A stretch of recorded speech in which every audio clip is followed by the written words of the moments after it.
How's it going, troops? Jordan here, back again with another Battlefield 1 video, and in today's video we're going to be talking about the destruction and how much you can destroy within Battlefield 1, or at least within the closed alpha of the game. Before I get into this video, I'd just like to say that the gameplay you're going to see in the background is not my gameplay, but in fact from another Battlefield YouTuber by the name of Level Cap Gaming. So this gameplay is courtesy of him, and a link to his YouTube channel and Twitter will be down in the description below, so definitely go check him out. But before we get into the actual destruction that's in Battlefield 1, we're going to be quickly going through the destruction through previous Battlefield games and how it has evolved over the years. So starting off with Battlefield Bad Company back in 2008, this game I believe was the first Battlefield game to actually have destruction in the environment when playing the game, and this also was running on the first ever version of Frostbite. Then we move on by 2 years to Battlefield Bad Company 2, which was the sequel to Bad Company, and again there was destruction in this game. In fact, destruction was taken to a whole new level within Bad Company 2, especially in the multiplayer, where you can pretty much level and destroy everything and anything that's in your way. Going on to the next game in the Battlefield series, which was Battlefield 3 in 2011, the destruction that was in Battlefield 3 was completely toned down a notch. You could still destroy fencing and walls, etc, but you couldn't exactly level everything on the map. And also some of the maps in Battlefield 3 had their own big destructible events, such as the radio tower on Caspian border, which would collapse in like the last 5 minutes of the match. Going on to the next Battlefield game in the franchise, which was Battlefield 4.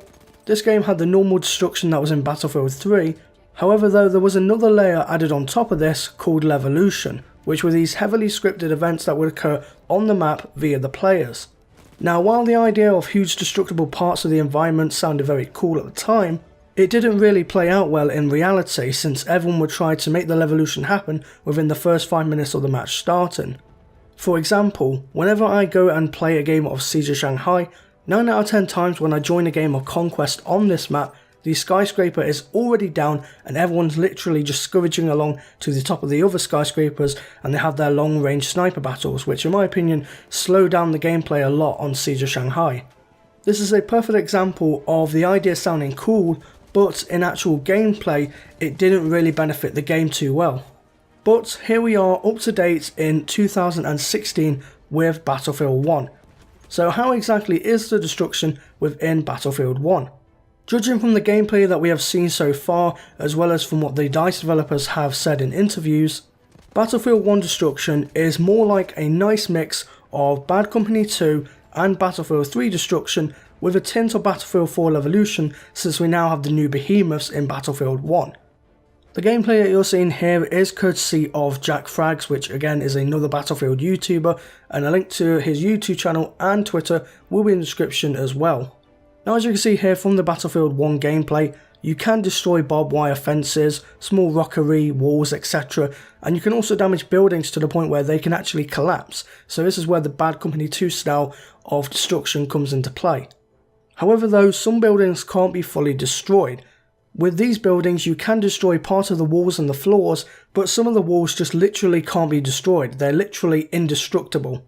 And lastly, you can also make deep dents within the ground if you fire tank shells or any anti-tank shells, making for some unique cover if you end up in a hot firefight, which I do think is quite cool and a nice addition to the game.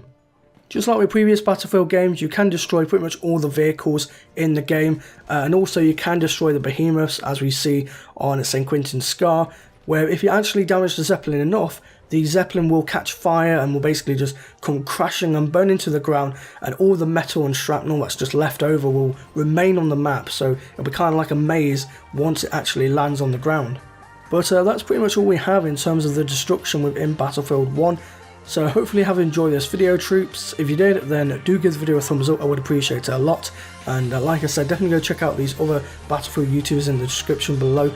And if you haven't subscribed to my channel, then make sure to do so for more Battlefield 1 content.